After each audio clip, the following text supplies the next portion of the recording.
Saito and Akane have been at each other's throats for as long as they've known each other, and on this particular day, Akane is yelling at him for some reason, but Saito couldn't care less and tells her to leave him alone, and that just leads to an even bigger argument.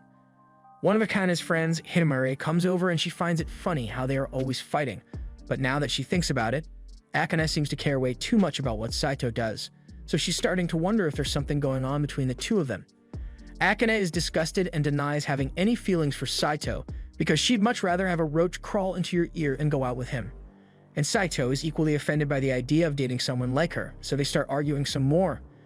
Once the school day is over, Saito is on his way back home, but all of a sudden, he gets a phone call from his grandpa. He answers and his grandpa invites him to come have some tea with him at his house. But Saito has better things to do, so he's not interested in going on a tea date with his grandpa. Grandpa reminds him that he already made Saito the heir to his company, so the least he could do is spend some time with his dear old Pop-Pop while he's still alive. But even if Saito still doesn't want to, Grandpa knows a thing or two about kidnapping children, so he has a limo and some of his armed guards pull up beside Saito.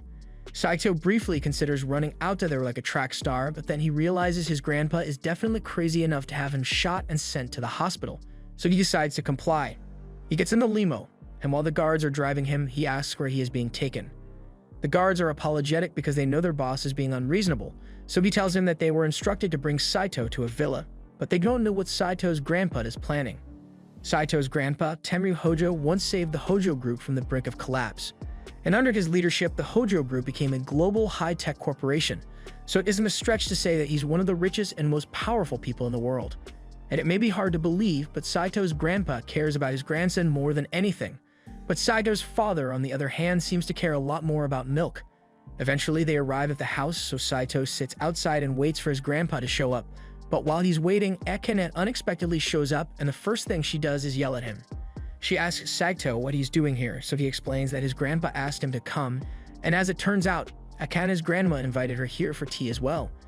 The situation is strange, and neither of them knows what's going on, but they still can't stand each other, so they end up bickering as usual. Just then, Saito's grandpa and Akane's grandma show up, and they've got something important to tell the two kids, so everyone heads inside. A feast has been prepared because the two grandparents want to celebrate, but Saito has no idea what they are supposedly celebrating here.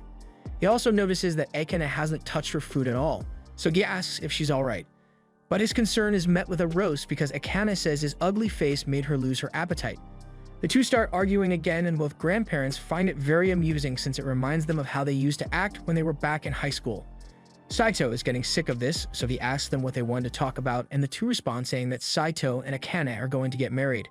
Saito and Akane are in disbelief and think they must have misheard their grandparents because there's no way they just told the two of them to get married, especially since they are still in high school.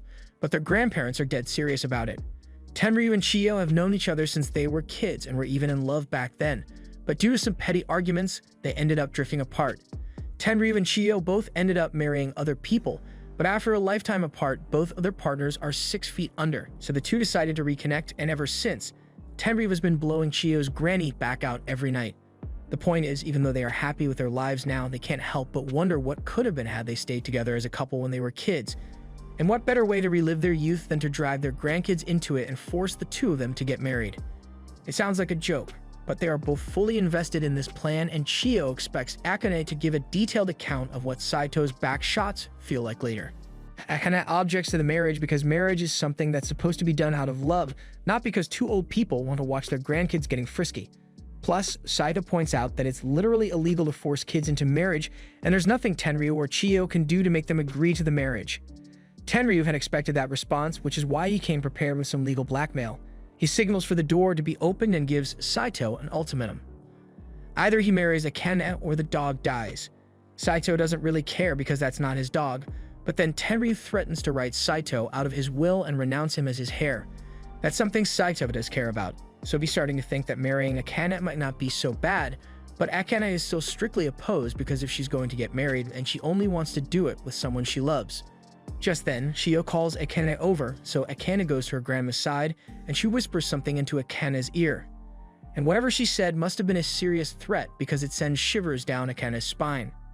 Now that all the blackmail has been laid out, Tenryu says he is giving the two of them 3 days to decide whether they'll get married to each other or not. And then they zoom off so Tenryu can blow Chiyo's back out again. Once their grandparents are gone, Akane asks Sato what they are going to do, but neither of them has made a decision.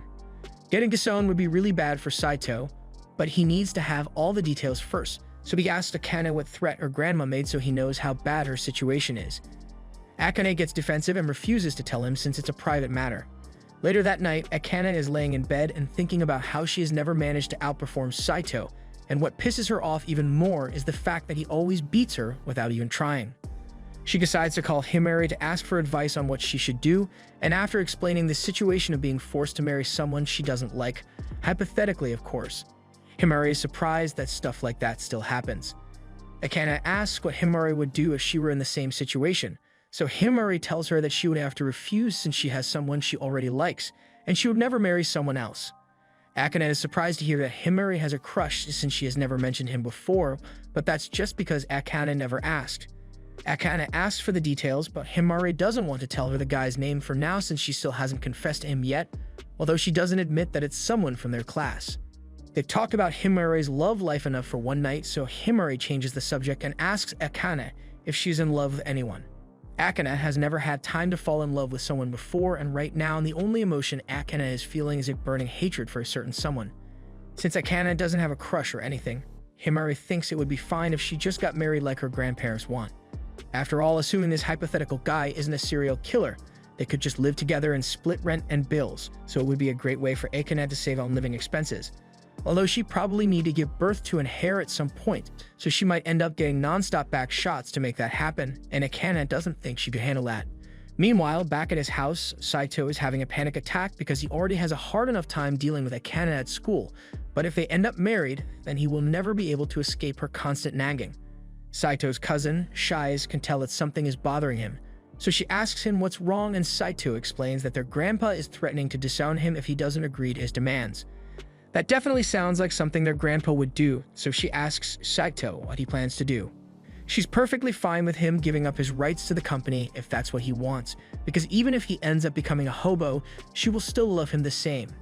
However, she knows that Saito has big dreams, and if he is going to accomplish those dreams, then he will need access to the Hojo Group's resources. Regardless of what he chooses to do, she promises that she will be by his side to help him every step of the way, and Saito is really glad to have her with him.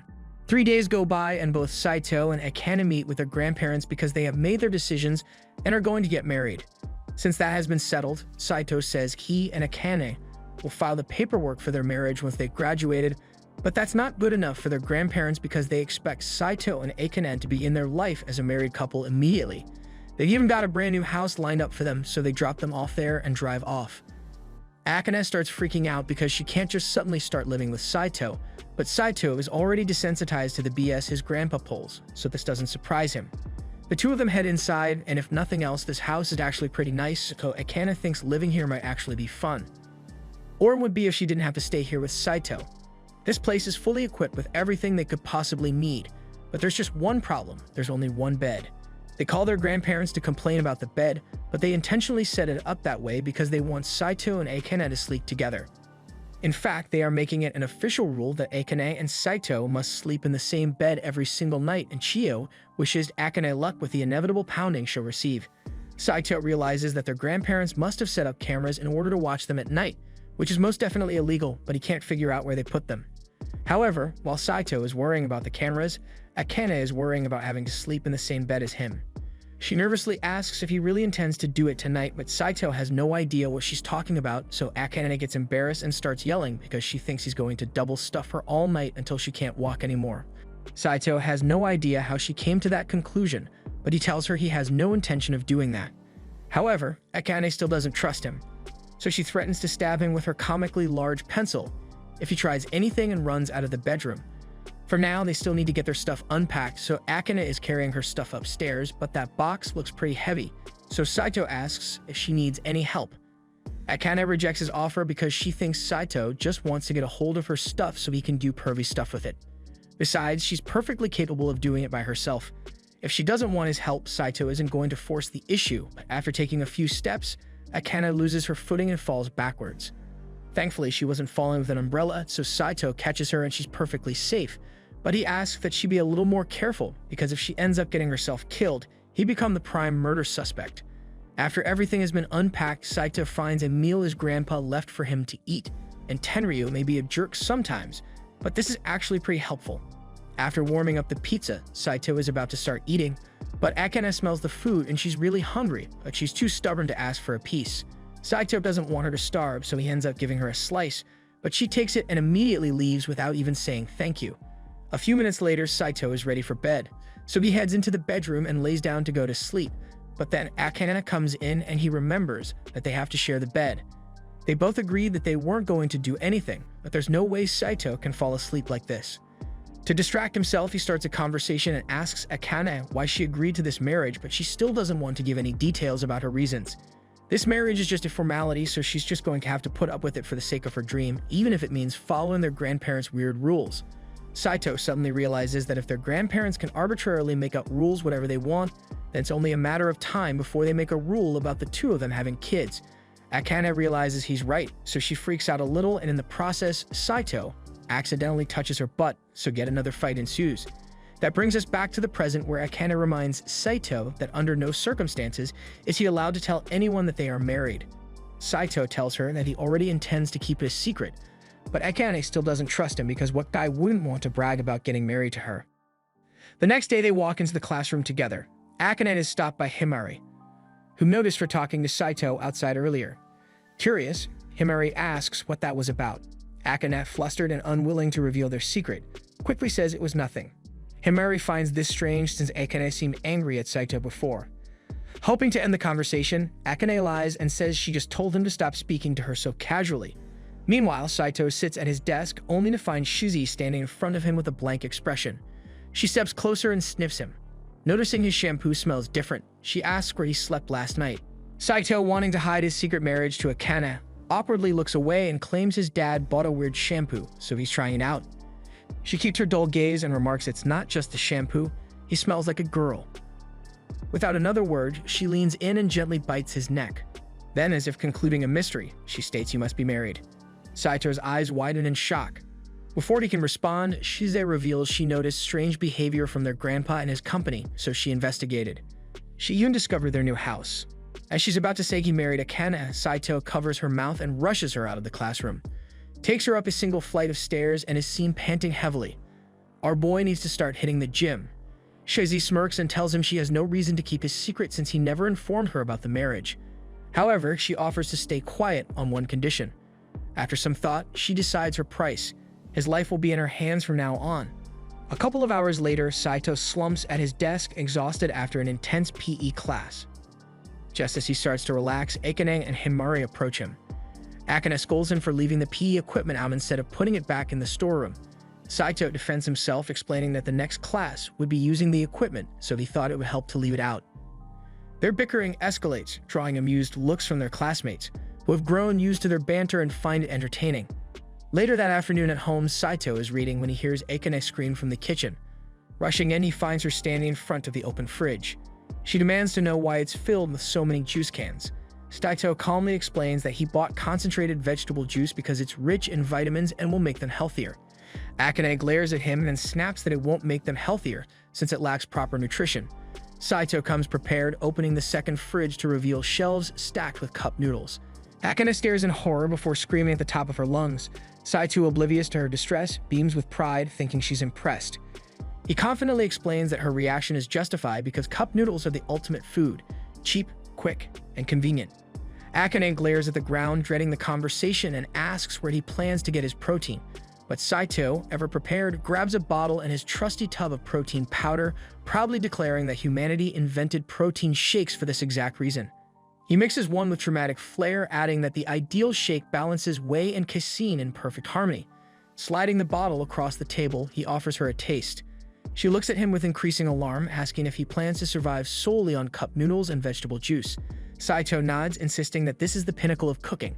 Akane, exasperated, retorts that it's not cooking at all, just a sad science experiment. He repeatedly tries to coax her into drinking the shake, but she stubbornly refuses, calling it disgusting. Her expression shifts to one of deep concern as she realizes his diet could kill him.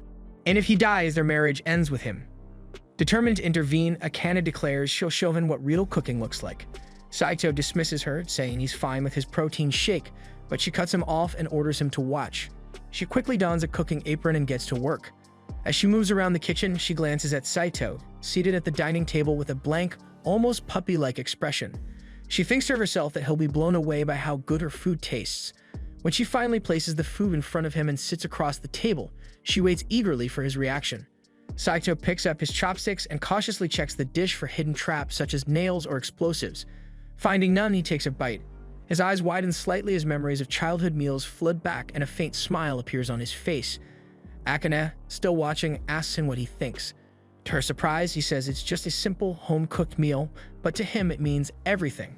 Offended, she snatches the plate away, declaring that if it's not good enough, she'll feed it to the dogs. Saito tries to grab it back, protesting that he never said it was bad. Akane, still fuming, snaps that he didn't say it was good either, leaving her seething as they argue over the plate. Saito grabs the plate and starts eating while Akane tries to stop him. Once he's done, he sets the plate on the table, claps his hands in a quick prayer, and leans back, satisfied with his full stomach. The next morning, Akane tries to wake Saito up for school, but he's fast asleep, dreaming about cuddling in bed with his cousin Shizzy. Still caught in his dream, he pulls Akane into bed, mistaking her for Shizzy. After a few moments, she snaps out of it and yells at him to get up. They both get out of bed and Saito apologizes, saying he didn't realize she'd come to wake him for school. Akane, however, tells him she didn't wake him up for school, but to scold him for leaving the dishes unwashed. Since she cooked dinner the night before, she insists it's only fair for him to do the cleaning. Saito responds casually, saying she should just use the clean utensils for now, and he'll do the dishes later when they pile up. This infuriates Akane, and she yells at him to do the dishes immediately. Saito brushes it off, explaining that he's used to cleaning once a month and doesn't see the big deal. Akane is horrified to hear this, her heart skipping a beat at the thought of someone cleaning only once a month. Saito, noticing her reaction, tells her not to be so against the idea of living with trash, claiming humans can coexist peacefully with it. Akane screams back, saying she doesn't want to live with trash. She wants a proper, clean, and beautiful life. It's clear they're complete opposites. Saito doesn't care much for cleanliness and even questions why people take baths so often, while Akane is nearly in tears, unable to believe she's sharing a roof with someone like him. Later that morning, as they walk to school, Saito trails behind Akane, wondering how they'll survive this marriage with such opposing values. That night, Saito is happily playing the new zombie video game that just dropped. He's completely absorbed, blasting zombie heads on screen when Akane walks in, complaining about the noise. She glances at the screen and immediately covers her eyes, disgusted by the gore, and tells him to stop playing. Saito refuses, so they start tugging at the console in a heated argument. In the middle of the chaos, the doorbell rings and Akane lets go of the console. Saito stumbles backward, accidentally turning the game off in the process. Our boy then freezes in shock as he realizes his 12 hours of gameplay has been erased since his dumbass forgot to click on save. Hours later, Saito wraps a towel around his waist and heads to the bathroom for a bath since he can no longer stand his horrible stench. As he steps inside, he freezes again. Akane is already there, her eyes closed, fully naked and unaware of his presence. She doesn't even notice when he enters, so Saito walks out with an embarrassed expression. As he's about to leave the bathroom, he starts thinking it's strange that she didn't notice him at all. He wonders if she might have passed out or something. He steps back into the bathroom and sees her in the same position, eyes closed. She's breathing, so he assumes she's just asleep. Then it hits him. This is how people end up drowning. He calls out to her, trying to wake her up. To his surprise, she just murmurs gibberish. Deciding not to push it, he turns to leave, but her head tilts dangerously close to the water. Saito rushes in and tries to lift her out of the bath, but he isn't strong enough and she ends up falling onto him. She rests against his chest for a moment before waking up and realizing the situation. With tears forming in her eyes, she asks why she's naked with him and accuses him of assault.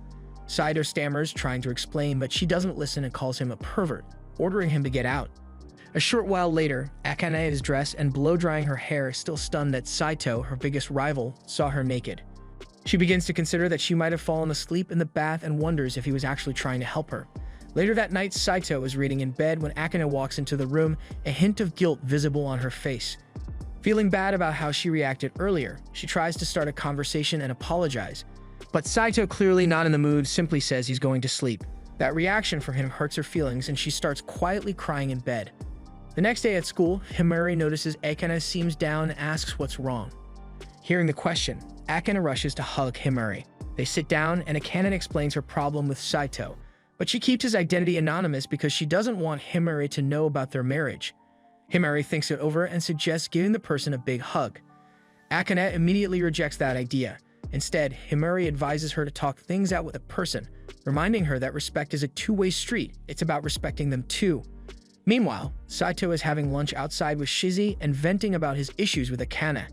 Shizi bluntly suggests they get a divorce, but Saito disagrees, saying he can't give up because he needs to honor the promise he made to his grandfather.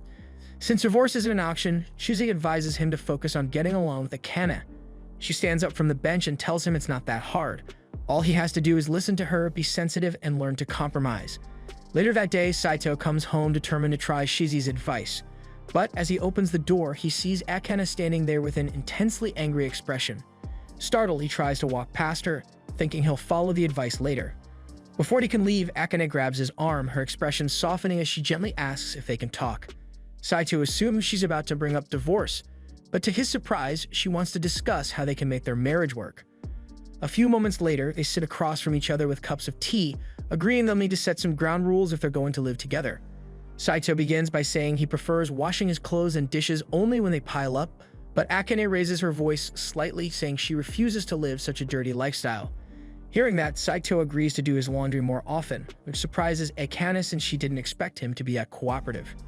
With that settled, Saito asks Akane to allow him to touch her body, but not in the way you think. He just wants her to tolerate the occasional bumping of their bodies at night, clarifying that it's just because the bed is cramped.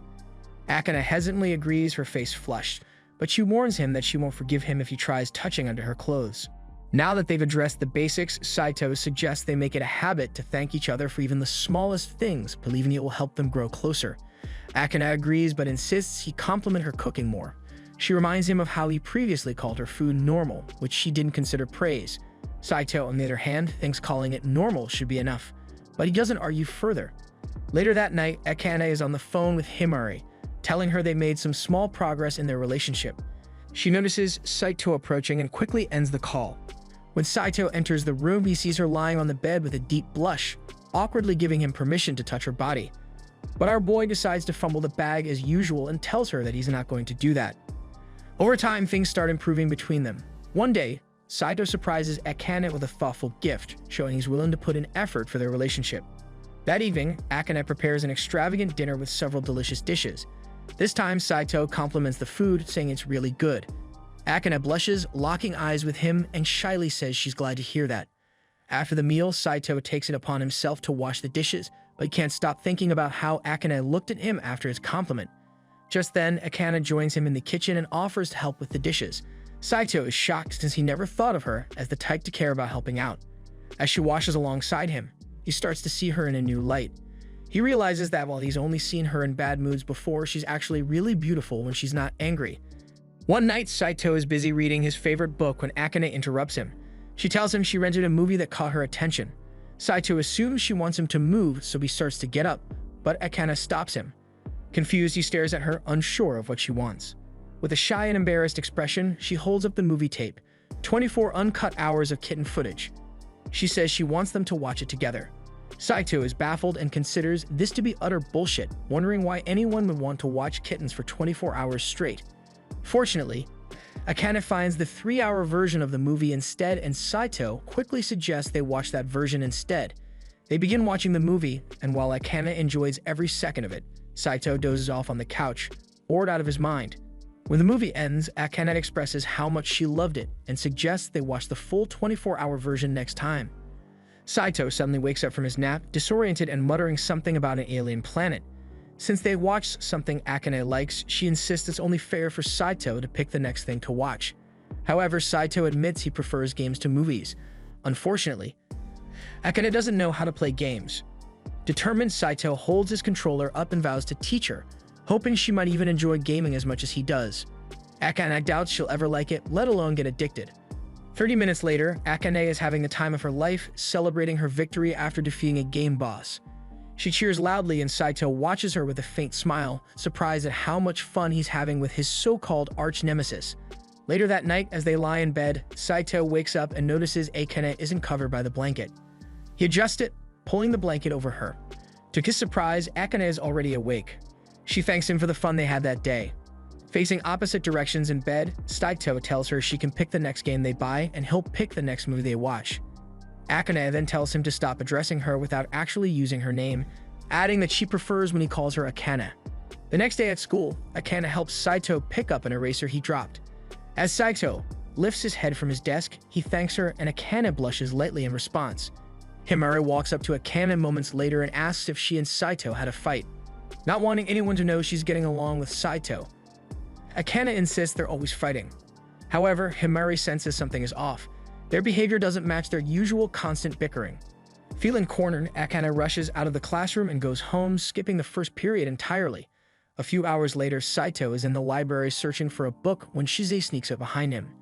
She covers his eyes with her hands and playfully asks him to guess who it is. Knowing Shize is the only person who would pull such a stunt, Saito correctly guesses it's her. She laughs and removes her hands from his eyes, confirming his guess. Shize notices Saito holding a book on communication skills, and although she knows that his communication skills are dog water, she still asks him what it's for. Saito explains that he thinks it might help him strengthen his relationship with Akane. He mentions that he's learned so far that teamwork between both parties can build solidarity. During the break, Saito calls out to Akane as she walks down the hall. Akane turns around with an annoyed look, saying she prefers not to talk much at school. Saito asks if she's busy or has plans for later in the day. When he learns she's free, he invites her to go shopping with him after school. Akane realizes this might be a date, but before she can overreact, Saito quickly pulls her into an empty room to avoid being overheard. Akane scolds him for dragging her into such a dark space because she thinks he's trying to get some. But Saito isn't trying to catch a case, so he clarifies that he only did it because she was about to say something about a date. Akane blushes slightly and points out that it's basically a date since guys and girls don't just meet up for no reason. Saito tries to brush it off, saying it's not a date and that he only needs her help to carry groceries. Akane finds this amusing and decides to play along, leading them both to laugh like total goofballs. After school, Akane is startled when Himari greets her excitedly. Himari's shift at work got cancelled, and she wants to hang out. However, Akane already has plans with Saito and doesn't know how to tell her. Himari enthusiastically talks about all the fun they could have together, but Akane, with tears in her eyes, admits she already has plans with someone. Himari takes no offense and, curious, asks if it's a new friend. When Akane says it's someone Himari knows, Himari quickly guesses it's Saito and teasingly asks if it's a date. Flustered, Akane speeds off to avoid answering any more questions. As Akane runs, she suddenly trips over Shize, who's lying on the ground. Startled, Akane helps her up and apologizes repeatedly, asking why Shize was on the floor. Shize casually says she was waiting for her. But Shize doesn't let people step on her without consequences, so she hands Akane a legendary sword as compensation. Akane, uninterested, slowly walks away, saying she doesn't care about such things. Before Akane leaves, Shize asks if she plans to build teamwork with Saito and blocks her path until she answers. Akane, not wanting to deal with this, apologizes and runs off in the opposite direction. Later, Akane and Saito walk through the park, both blushing as they approach the supermarket near their homes. Inside, Saito notices they're out of eggs at home and picks up a pack to place in the cart. Akane stops him, pointing out that he should check the price before just adding things to the cart. A few minutes later, Akane discovers the supermarket is holding a limited-time sale, and a crowd has already gathered to grab the discounted items. She tries to push her way through the chaos, but quickly gets shoved to the side. Saito attempts to jump in as well, but he's tossed aside even faster than Akane. Left lying on the floor in shame, they both burst into laughter at how terrible they were at fighting for the sale. Akane stands up, smiling, and declares that she isn't going to give up. Saito gets up too, but he admits he's ready to quit. Akane looks him in the eye and tries to raise him up by insisting he has to come with her. Our boy has successfully been rizzed up, so he blushes and agrees, and then after that, the two walk home together. That night, Akane wakes up to find Saito with his finger in front of her face, about to poke her cheek. She sits up and immediately scolds him, accusing him of planning something as gruesome as gouging a hole in her cheek. Saito denies her accusation and decides to admit he's a total simp by explaining that he couldn't resist poking her cheek because she looked so cute while sleeping. Akane blushes at his response and hugs her pillow. She lies back down and tells him he can watch her sleep, but only for a little while, which is still very creepy. The next morning, they both wake up and greet each other with awkward blushes. Later that afternoon, on their way to school, they pass by a stall selling strawberry cream buns. Akane wants one, so Saito goes to buy it for her. He returns with the pastry in hand, but it's too large for her to eat alone. He suggests they split it, and as they share the cream bun, Himari spots them. She's surprised because she's never seen them together outside school and begins to suspect something is going on between them. Akane quickly denies it, claiming Saito was just stalking her. That night, Akane stays up late studying for an upcoming test. Saito, on the other hand, doesn't see the point in studying. He boasts that he never studies and just memorizes everything from class, even scoring perfectly on the last test. Akane takes this as mockery, throws her pillow at him and tells him to leave. A few minutes later, Saito knocks on her door and hands her a snack, thinking it might help her focus. She opens the door and is delighted to see a strawberry cake. She takes it inside, wondering why he would go out of his way to make it for her. She decides to take one bite and is overwhelmed by how delicious it is. Filled with joy, she eats the cake, knowing the sugar will help her power through the night. Saito prepares more dishes for her, which she eats with a happy smile. The next morning at school, Akane is walking through the halls when she suddenly collapses. Luckily, Himari is nearby and rushes to her side. Himari asks if she's okay, and Akane reassures her that she's fine, just a bit sleep-deprived from studying all night. Himari urges her not to push herself too hard and reminds her that her health is more important. But Akane is more focused on getting the top grade in the class. Himari advises her again, pointing out that she'll never outscore Saito. Despite this, Akane remains determined to surpass Saito in every way. That evening, Saito brings her a late-night snack, only to find her slumped over her desk.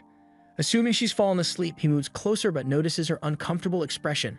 He quickly realizes she isn't feeling well. Saito checks Akane's temperature and sees that it's a worrying 40 degrees. She's clearly burning up from a fever. Akane complains about feeling sweaty and uncomfortable, so Saito grabs a wet rag and carefully cleans the areas where she's sweating the most. As he tends to her, Akane mumbles weakly, talking about how much she needs to study if she ever wants to achieve her dream of becoming a doctor. She explains that her ultimate goal is to help people live long, healthy lives and to be someone who can step in whenever someone is in need. Akane's voice turns quieter as she shares how her parents can't afford to send her to medical school. She reveals that the only reason she agreed to marry Saito in the first place was because her grandmother promised to fund her education if she married him. Hearing this, Saito feels a mix of surprise and admiration. He never knew about this deeply personal dream of hers. Akane's frustration starts to spill out. She vents about how hard she studies every day but can never seem to surpass him, even though he barely puts in any effort and still gets perfect scores. Then, almost as if she's confessing something she had buried for a long time, she admits that she's always admired him, even if she never said it out loud before. Realizing what she just admitted, Akane's face turns red, and she yells at him to forget everything she just said. A few minutes later, Saito checks her temperature again. This time it has climbed to 42 degrees. Alarmed, he decides it's time to call an ambulance, but Akane insists there's no need for that and tells him to just go to bed. He tries calling an ambulance anyway, but can't get through. Seeing no other option, he picks her up in his arms and tells her he won't just stand by while she's suffering. As he carries her outside, Akane looks at him with surprise. She never thought he had the strength to lift her so easily. She jokes about him being stronger than she thought he was. Bro will hold onto that compliment for the rest of his life. That aside, Saito decides to use this precious moment to bring up the dream she mentioned earlier. At first, she assumes he's about to roast her about it, but instead he tells her that he believes in her. He's confident she'll achieve her dream because she's someone who never gives up no matter how hard things get. While running toward the hospital, Saito reflects on their unusual marriage. Though he initially disliked her, he finds himself thinking that maybe this marriage could end up being something wonderful after all. The scene shifts to the following morning. Akane wakes Saito up by leaning over him with a playful smirk and a mock death threat. She quickly laughs it off, saying he should be grateful she woke him up in time for school. Saito groans, realizing she's back to her usual antics. It turns out Akane only had a bad cold that day, and a week later, everything has returned to normal. At school, Saito's day starts with Himari approaching him to congratulate him on his perfect test score. She even flirts with him a little, but her attempts go completely over his head. Not long after, Akane walks up to him with a deadly serious look in her eyes. For a second, he braces himself for a scolding, but her expression softens into a blush. She reminds him that he has a wife and warns him not to get too close to other girls. As she turns and walks away, Saito can't help but smile to himself. Watching her, he thinks that maybe he really does have the cutest wife in the world. Before they head into class, Akane gives Saito the lunchbox she made for him. She is upset that he forgot to bring it with him and thinks he doesn't like her cooking, but on the contrary, Saito says he loves Akane's cooking, so it really was just an accident that he forgot it. They head into class, and when lunchtime arrives, the two of them prepare to begin eating. But before Saito could take even a single bite, Shizi comes over and says she's hungry, so is his little sister. She demands to be given his entire lunch. Saito reminds her that she already had 3 bowls of rice. But Shizi doesn't care about the food she ate before. All that matters is that Saito has food, and she wants that food. Everyone in class decides to butt in on the argument, and since Shizi is cute, They all take her side and tell Saito to let her have some of his food. Saito eventually caves and lets Shizi sit in his lap so she can have a little bite of his food. But all of a sudden, Himari walks over, and the first thing she notices is that Saito and Akane's lunches look the same. They may be arranged differently, but they got the exact same ingredients, so it's almost like Akane made Saito's lunch for him. She jokes that the two of them must be going out with each other after all, but they both deny it immediately. In fact, they were a little too quick to deny it, so all their classmates start getting suspicious that something might actually be going on between the two of them. Saito tries to think up a good excuse for why he has the same lunch as Akane, but when he turns back to his bento box, he finds it completely clean. It shouldn't be humanly possible to eat food that quickly or efficiently, but when it comes to her brother's food, Shizi will always find a way. Since the incriminating bento is gone, all of Saito's classmates lose interest in the conversation and walk away. Shizi tries to act like this was her plan all along, but that's a lie because she really just wanted to eat Saito's food. A little while later, Saito is walking through the halls when he happens to run into Himari. She jumps down the staircase and says she has something to ask regarding his lunch earlier. She wants to know if Akane actually did make the bento for him or not, but Saito obviously can't tell her the truth, so he lies and tells her that he and Akane just happened to use the same ingredients. Himari then asks if Akane and Saito are dating, so Saito says they aren't, and Himari seems satisfied by that answer, so apologizes for asking such a weird question and walks off. Later that night, Saito and Akane are in bed, but Akane seems to be a little on edge because she can hear something moving. She turns around to see what it is, and to her horror, there's a terrifying figure standing over the bed. She screams so loud that Saito thinks they are under attack, but when he asks Akane what's wrong, she just tells him she thinks she saw a ghost over there. Saito takes a look, but he doesn't see anything, so he decides to go back to sleep, but Akane is too scared to sleep, so she begs Saito to stay awake with her until she calms down. Since Akane doesn't want to sleep, Saito suggests that the two of them do some reading to take their mind off it. However, a few moments later, Akane comes running into Saito's study room because she heard more ghost sounds coming from the living room.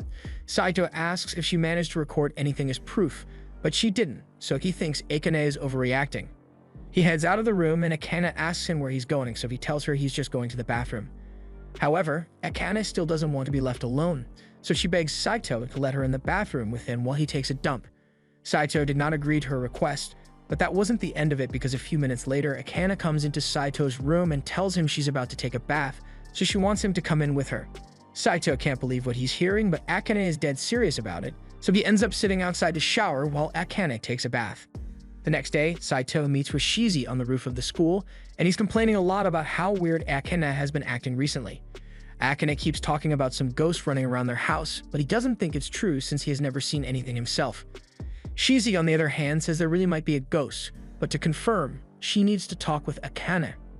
With that said, Shizi loves causing mischief, so as soon as she sees Akane, she decides to play a harmless little prank and nearly yells that Akane is married to Saito. However, before she could finish that sentence, she gets silenced and abducted by Saito and Akane. They bring her to an empty classroom, and now that there's no threat of their secret being exposed, Akane begins seething with rage because she told Saito not to tell anyone about their marriage. In Saito's defense, he never actually told Shizi about his marriage, she just kind of figured it out on her own, so there was nothing he could do about it. Shizi confirms this, and now that Akane thinks about it, it is natural for Shizi to have found out since she is Saito's little sister. Moving on, Shizi mentions that she heard Akane was scared of ghosts in her house, so Shizi is here to tell her that her house is most definitely haunted, and the ghost will make Akane's test scores drop if they don't do anything about it soon. Saito can tell that Shizi is just trying to mess with Akane, but Akane totally believes every word Shizi is saying, so she asks Shizi to please come to their house and get rid of the ghost. Once they arrive, Shizi begins making a big deal of just how haunted this house really is, but not to worry, she knows exactly how to get rid of ghosts. But to do that, she has to go through all their personal belongings. They arrive at Saito's study room, but since he barely ever studies, it's more like a library. Shizi assumes that means Saito has naughty magazines in there, but he never said that, and he definitely doesn't have any in his room. Shizi is still convinced that there are magazines to be found, so she decides to search his room. Saito lets her do it since he knows there's nothing embarrassing for her to find, but to his horror, he was wrong. Shizi manages to find a pair of his underwear, and let's not talk about what she's doing with his underwear. Next, Shizi wants to check Akane's room, but after seeing what Shizi did with Saito's underwear, Akane doesn't want to risk letting Shizi anywhere near her clothes. They move on to the bedroom, and Akane explains that she clearly saw the ghost standing over the bed right here. Shizi puts a lot of thought into what the ghost could have possibly been, and then she comes to the conclusion that she was the ghost all along. In truth, Shizi got keys to the house from their grandpa, so she visited Saito and Akane in the middle of the night without telling them. The reason she was sneaking around so much and standing over their bed all night was because she was hoping to watch Saito and Akane get hit and steamy in bed, but that never happened. Anyway, Shizi is hungry now, so she says she wants to stay over for dinner. However, even though Akane is relieved to find out that there's no ghosts, there's no way she's going to reward Shizi by giving her a home-cooked dinner. But then Shizi starts complimenting Akane's cooking skills, and after a lot of flattery, Akane ends up making a lavish meal for Shizi. Shizi is really enjoying the meal, and Akane is glad that Shizi likes her food.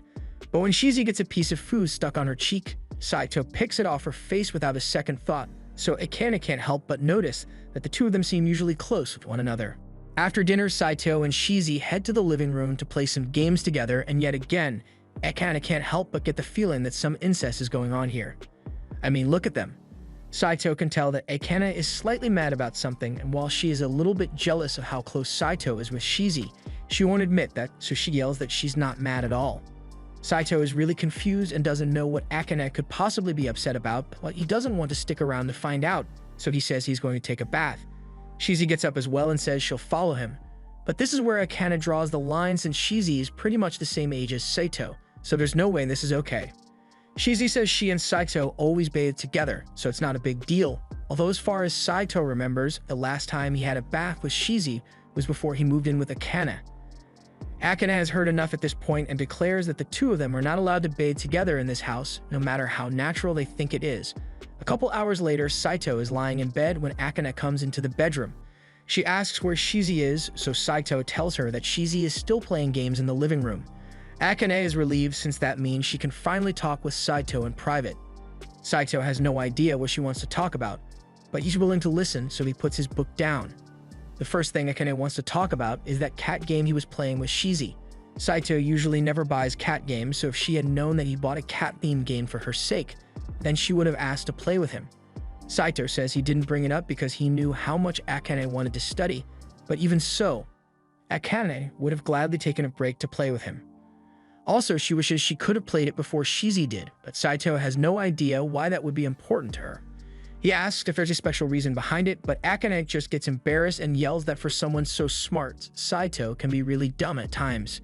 Yelling at Saito somehow made Akane feel a lot better, but there's still one more complaint she has.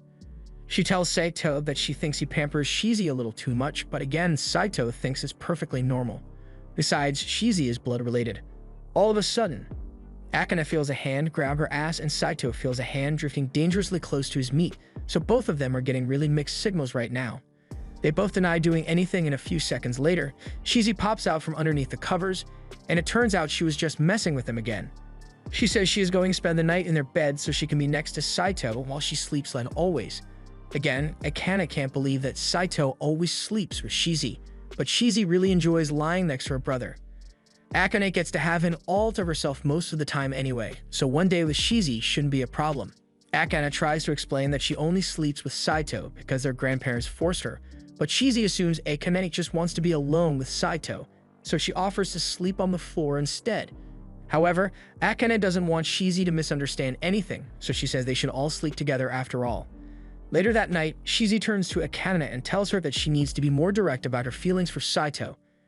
Akane tries to act like she doesn't know what Shizi is talking about, but Shizi could clearly see that Akane was jealous of how much Saito was pampering her. Although Saito is really dense when it comes to things like this, so he will never figure it out unless Akane tells him herself. Shizi continues, saying she's glad Saito has someone like Akane around, since she was worried he might end up alone for the rest of his life. But when Akane asks Shizi to explain what she means, Shizi just goes to sleep. Himari meets up with Akane at a cafe, and the first thing she does once they get seated is ask Akane if she likes Saito. Akane is caught off guard, so she frantically denies any affection for Saito, but she's curious why Himari would ask such a question in the first place. Himari admits that she's got a crush on Saito, but Akane doesn't understand what she could possibly see in a guy like him. Himari says she loves everything about Saito, like how handsome and prepared he always is. There was this one time that a girl on their sports team fainted from a heat stroke. But while everyone else was panicking, Saito remained calm and took charge of the situation. Now that Akane thinks about it, she realizes Saito is pretty reliable in a crisis, but that's beside the point. Himari says she really admires someone who knows how to keep things together, and Saito is always nice to her. So she was hoping Akane could get Saito to like her back. Akane agrees to help her, but she doesn't know how exactly she's supposed to help, so she asks Himari what she wants her to do. Himari says she just wants Akane to give her some information about Saito's interests so she can relate to him more, but come to think of it, Akane doesn't actually know much about Saito. Later that evening, Saito finds Akane standing behind him with a pen and notepad in her hand. He's a little freaked out, so he asks her what she's doing, but Akane just says she's observing him and doesn't explain further. Saito tries to ignore her, but Akane keeps following him around, and even when it's dinner time, she holds her camera up to his face. He asks her if there's a reason she's holding the camera so close to his face, but Akane can't tell him about Himari's crush, so she tells him to just ignore it. Saito decides to just eat his dinner, and while he's eating, Akane asks him if there's a particular type of girl he likes. Saito is surprised by the sudden question, but he tells her he doesn't have a specific type. Next, Akane asks him what his favorite food is, and Saito tells her he likes steak, sushi, and seafood bowls, topped with caviar. That last one is a little too fancy, so Akane asks how he likes his steak done, and Saito tells her he prefers his steak rare. At school the next morning, Akane informs Himari of Saito's favorite food, and Himari is glad to learn a side of him she didn't know about before, and since she's so interested in learning more about what Saito likes to do, Akane tells her that Saito likes playing video games and reading books before bed. Himari thinks that's really interesting, but she wonders how Akane could possibly know what Saito likes to do before bed, so Akane has to make up an excuse and says she overheard him talking about it earlier. That night, Akane is getting ready to make dinner, so Saito asks what's on the menu for the night. Akane tells him she's going to make fish, so Saito is really disappointed. He says he thought she would make steak for him since she was asking him about it yesterday. Akane had never intended to make steak, but since Saito was looking forward to it so much, she agrees to do it, although they're going to need to shop for ingredients. While walking back from the grocery store, Akane tells Saito that she really enjoys doing things like this. It makes her feel kind of nostalgic because she used to go shopping with her mom when she was little, but Saito can't relate to that. When they get home, Akane prepares the steak for Saito just like she promised, and when Saito takes his first bite, he just kinda stares at the plate for a second in shock. Akane thinks Saito must hate the steak she prepared, but he tells her it's actually so good that he wishes he could eat it every day. Akane can't believe Saito is giving her such high praise for her food, but she's happy about it. So she says she'll make as much amazing food as Saito wants. But as she says this, she gets a bit too close to Saito's face, so they both get embarrassed. The next day at school, Himari approaches Saito at his desk and asks him if there's a particular type of girl that he likes. She says she heard that Saito doesn't have a particular type, but she just wants to confirm for herself. First of all, Saito asks her where she got that information, but Himari doesn't want to reveal that she got Akane to ask him, so she pleads the fifth. Anyway, about her question, Saito says he doesn't agree with the whole categorizing people into types thing. He would never know if he wanted to go out with someone unless he got to know them first. It's answers like that that make Himari love Saito so much. A lot of guys often ask her out without knowing anything about her, and when she asks what they like about her, it's almost always about her chest size. Saito admits it must be rough for pretty girls like her to have to deal with that, but Himari can't get over the fact that Saito just called her pretty. Saito doesn't get why she's so happy about being called pretty because it's pretty obvious that she's attractive. Once Himari has calmed down, recounts that Saito said he wouldn't know if he liked someone until he got to know them well enough, and since that's the case, she whispers in his ear and asks if he thinks he could fall for someone like her. Saito is caught off guard by her question and asks if she's being serious, but Himari gets embarrassed, says she was only joking, and runs off. Later that day, while Saito is playing games in the living room, Akane sneaks into his room and starts snooping around for information to give Himari. But just when she finds Saito's diary, Saito comes in and spots her. She immediately becomes defensive and yells that she's not funneling information about him to anyone, but Saito has no idea what she's talking about. And even if she's snooping around in his room, it's not like he has any secrets worth looking at. In that case, Akane asks him if he can recommend one of his favorite books to her, and Saito is more than happy to oblige. So he hands her this thick book about history and the art of war and tells her he enjoys laughing at the stupidity of humans while reading it. Akane doesn't understand the appeal, but she relays the information to Himari anyway. But the next day at school, Himari meets up with Akane and tells her she couldn't understand a single word of it. Akane apologizes because she should have asked Saito to recommend a book that's not so complicated, but Himari actually prefers it this way since she has an excuse to talk to Saito now. Himari then runs over to him and says there's a book she doesn't understand, so she'd like him to help explain it to her. While Himari does this, Akane watches from the door and she's starting to feel a little jealous about how casually Himari can talk to Saito. Saito tells Himari he doesn't mind explaining the book to her, after all, he kinda owes her. Whenever Saito and Akane had fights at school, Himari would always step in to mediate for them, so he's grateful to her for that. Himari says she just doesn't like seeing people fight, but if not for her, Saito genuinely thinks Akane might have killed him months ago. Himari thinks Saito might be exaggerating a little since Akane is actually pretty nice, because back in grade school, Akane helped her out when she was getting bullied. Saito is surprised that a social butterfly like Himari was bullied, but back then, she wasn't good at talking with people, and she looked different, so she was an easy target to make fun of. Her blonde hair may stand out, but Saito thinks it really suits her, so anyone who would make fun of her for it must be really stuck up. Himari thinks it's funny that Saito would say that since Akane said the same thing back in grade school to stick up for her. Thanks to Akane, the bullies finally left Himari alone, and ever since then, Akane has been really important to Himari. Akane hears all this and she is deeply touched by how much her friend cares about her.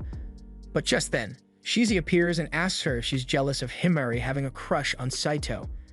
Akane denies being jealous and says she's just surprised by Himari's feelings, but Shizi tells her Himari's feelings are in no way new. Himari has had a crush on Saito ever since their first year of high school here. Honestly, Shizi is surprised Akane never noticed because Himari gets along really well with Saito. In fact, they look like they'd be the perfect couple if they started going out.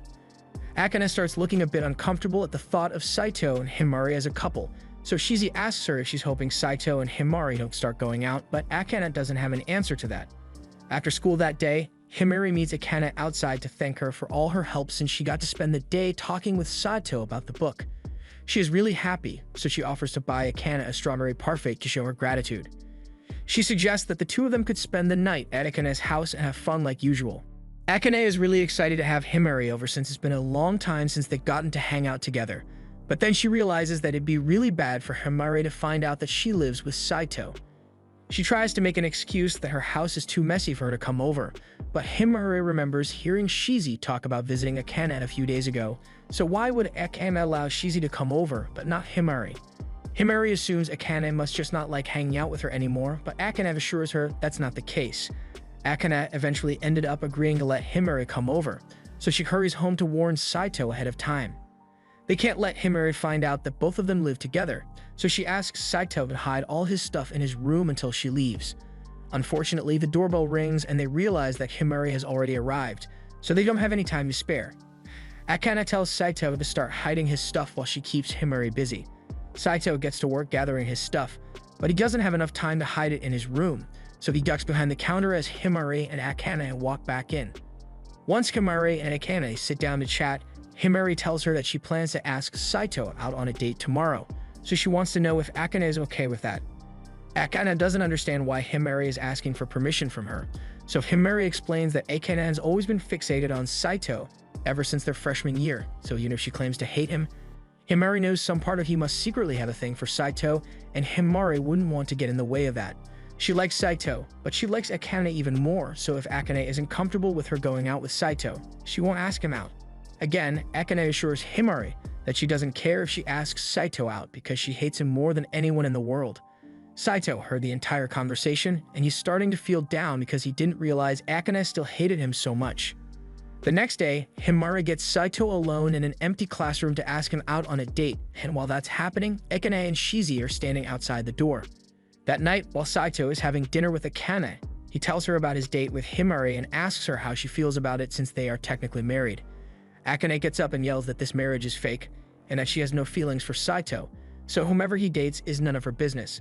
Saito accepts her answer and says he just wanted to make sure she was alright with it, but Akane is already regretting what she said. The next morning, Saito gets dressed and is about to head out the door, but Akane is starting to feel really uncomfortable about this date. She asks him if he's really going to go, and Saito plans to, unless of course Akane says she wants him to stay. Akane tells him he can do whatever he wants, so Saito starts walking out the door, but before he leaves, Akane grabs him from behind and says she doesn't want him to go after all. She can't explain why, but the thought of him having fun with another girl makes her really sad, and even if it was a forced marriage, he's still her husband, so she won't let him cheat on her. Saito smiles after hearing this because that's exactly the kind of reaction Saito was hoping to get. He tells Akane he actually turned Himari down when she asked him out, so he's been lying about having a date this entire time, and now he knows for sure that Akane cares about him. Anyway, since he's dressed up already, he invites Akane out to do some shopping with him to make up for the prank he played on her. The following day at school, Himari greets Saito as usual, and he's surprised that she's acting so normal even though he turned her down. But just because she got rejected once doesn't mean Himari is going to give up. She swears that she will keep trying until Saito falls for her someday. But now that Akane has acknowledged her feelings for Saito, she's not going to sit by and let Himari steal him from her. Himari wasn't joking when she said she wasn't giving up on Saito because the very next day she gives him a homemade lunch at school. She heard that Saito really likes steak, so that's what she made for him. However, Saito declines because he already brought his own lunch. She still insists that he at least try some of the lunch she made because she worked really hard on it, and the rest of Saito's classmates end up pressuring him into it, so Saito says he will take a bite. Himari is happy that Saito agreed to eat her lunch, so she feeds him a piece. And after taking the first bite, Saito realizes that the steak she made is actually delicious, so he continues eating it.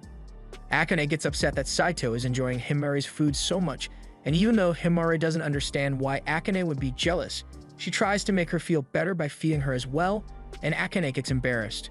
Later on in the day, Himari approaches Saito again and tells him she's been having a hard time with math class recently, so she was hoping he would tutor her. Saito doesn't see a reason to object, so he agrees to help her study, but then Himari suggests that the two of them can study at her place, and her parents won't be home, so it'll just be the two of them. Saito tells her to quit joking around since that sounds a lot like a date to him. But that's exactly what Himari was going for. After all, she made it very clear that she was going to keep flirting with Saito until he falls in love with her. However, Akane won't stand for this. She could let Himari feeding Saito slide, but there's no way she's letting Saito spend that much alone time at Himari's place. But since she can't explain why she's jealous, she warns Himari that Saito might try to do pervy stuff to her if they are alone. But Himari was actually hoping Saito would do something like that. Akane is now even more against letting Himari have alone time with Saito, so as a compromise, Himari suggests that Akane joins the tutoring session as well. After all, if the two smartest people in class tutor her, then she might be able to get third place on the next exam. Shizi suddenly materializes after hearing someone threaten her spot on the class rankings, and since Shizi is the third smartest person in class, Himari suggests that all four of them should have a study session together, and they might as well have it at Akane's house since there's a lot of them now. Akane once again erases all evidence that Saito is living in the house as well, and once they all get seated, Saito asks Himari what part of the math course she doesn't understand. But Himari says she doesn't understand any of it. Saito rephrases the question and asks her when she first started struggling to understand math class. But it's all been kind of fuzzy for her ever since they started adding letters in math. Akane points out that Himari's grades first started dropping during their first year of high school, and since Saito finally knows where to start, he begins tutoring her, and after a few minutes, Himari is able to solve the math problems on her own. Himari tells Saito he is really good at teaching, and asks him to continue, but she gets really close to his face, so Saito tells her to back away because it's embarrassing to be this close, and it's making Akane really mad. The next moment, Shizi clings onto Saito and says she is bored, so Saito suggests they all take a break and play a game or something, but instead of just picking something like Mario Kart, Akane pulls out a card memory game intent on proving that she is smarter than Saito. But in the end, Saito absolutely demolishes all of them because his memory is really good. He doesn't want to keep playing, so he tells them they can continue without him because he's going out to get some snacks. But while he's out, Akane catches up to him because she can tell Saito is feeling a little down. She starts a conversation by saying she had no idea his memory was so good, but Saito doesn't like to bring it up because people constantly call him creepy for it. Everyone in the Hojo family is born with one of their traits. Max, for example, Shizi is able to calculate huge amounts of data in her head, while Saito has an impossibly good memory. And because of his memory, he sometimes memorizes insignificant personal details about other people, making people think he is a stalker or something. She tells Saito that his memory isn't creepy at all, and in fact, she would love to have an ability like that since she wouldn't have to study so much, and she'd be able to remember things about the people she cares about. The two eventually return home after buying the snacks, but to their horror, when they get back, they find Himari and Shizi playing video games on Saito's console. So Akane has to make up an excuse for why it's there, and Saito asks Akane why she didn't hide it away earlier. Anyway, they all sit down to have some snacks, and Himari thanks Saito for his help since she feels like she understands math a lot better now.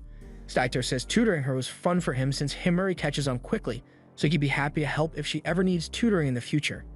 Himari is happy to hear that because she was actually hoping she could have another study session with him, and maybe next time, they could do it at his house instead.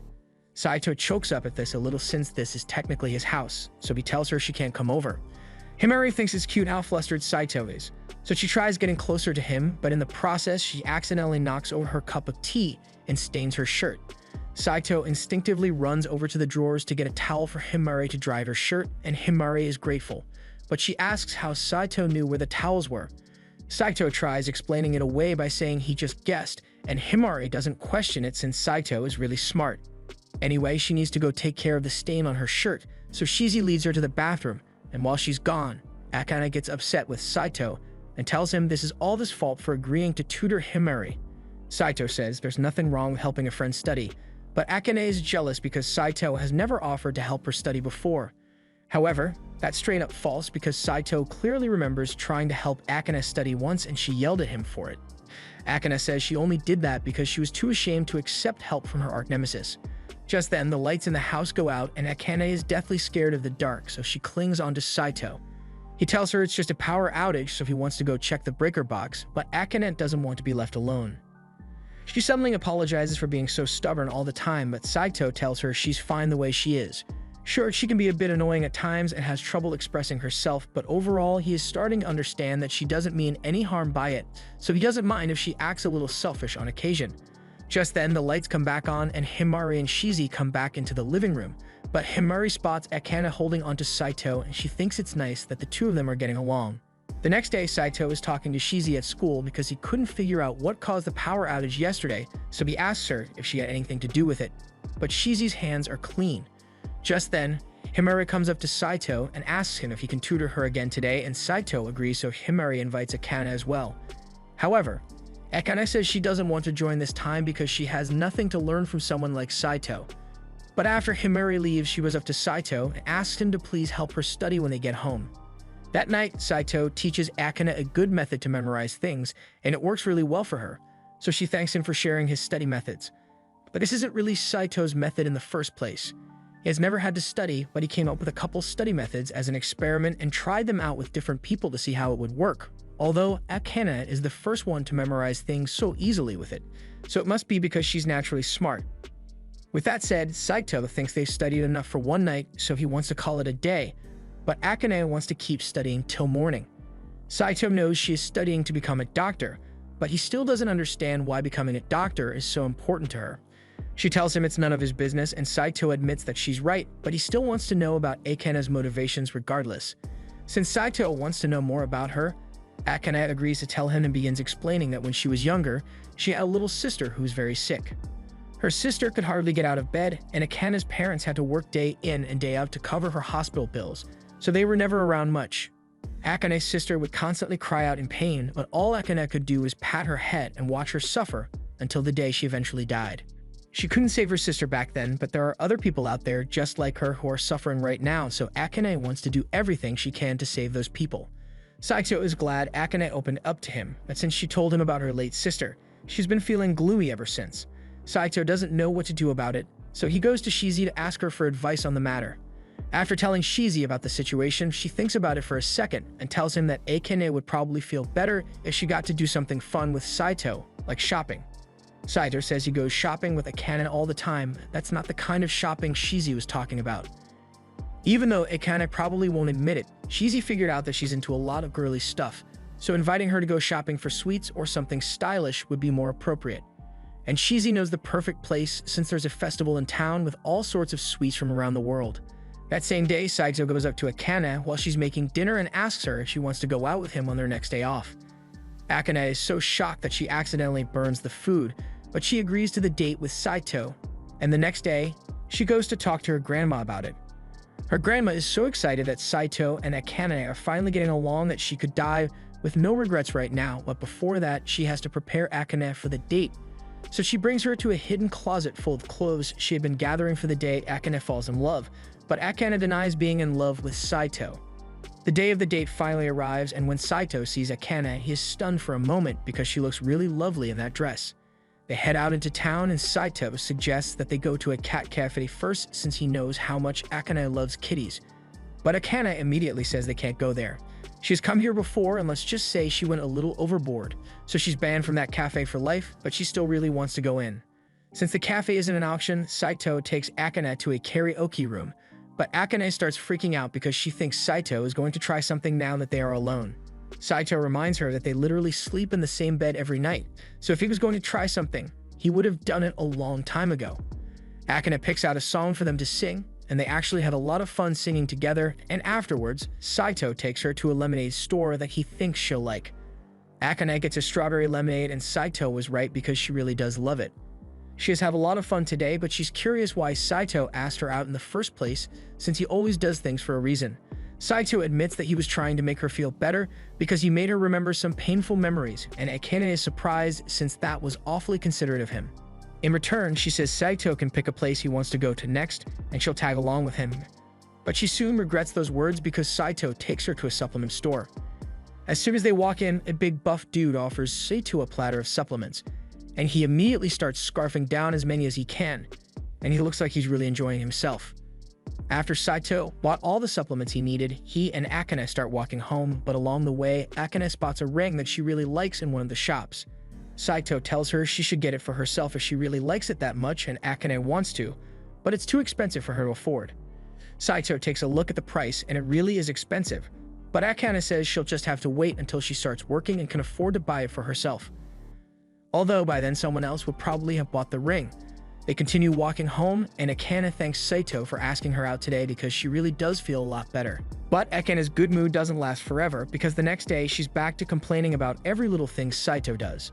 Saito wishes the two of them could get along for more than a day, but then he recalls that Akane really wanted the ring she saw yesterday, so he comes up with an idea. At school, Saito asks Shizi if it's okay for him to come to her house today. Shizi asks him if there's a special reason for it, but Saito just wants to hang out with her since they haven't spent much time together recently.